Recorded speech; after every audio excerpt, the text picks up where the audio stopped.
கண்களை மூடி பக்தியோடு நாம் செபிப்போமாக. இறையாற்றலும் வல்லமையும் நிறைந்த இறைவா, உம்மை போற்றி துதித்து ஆராதனை செய்கிறோம். இந்த நாளுக்காக நன்றி கூறுகிறோம்.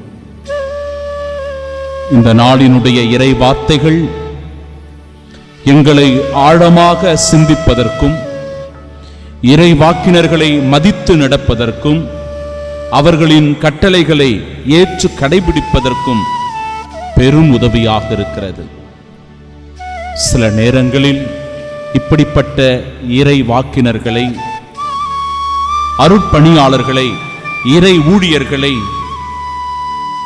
பல்வேறு காரணங்களை சொல்லி நிராகரிக்கிறோம், புறக்கணிக்கிறோம், ஏற்க மறுக்கிறோம். ஆம், இன்றைய இறைவார்த்தையில் இறைவாக்கினர் எரேமியாவை ஒரு கூட்டம் நிராகரித்தது, புறக்கணித்தது. இறைமகன் இயேசுவை யூதர்களும் யூத தலைவர்களும் நம்ப மறுத்தார்கள், வெறுத்தார்கள். பல நேரங்களில் நாங்களும் கூட இப்படி நம்பிக்கையற்றவர்களாக வாழ்கிறோம்.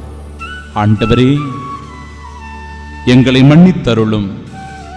இறை வார்த்தைகளின்படி நடக்கவும், இறை வாக்கினர்களுக்கு மதிப்பும் மரியாதையும் கொடுத்து வாழவும் வரம் வேண்டி செபிக்கின்றோம்.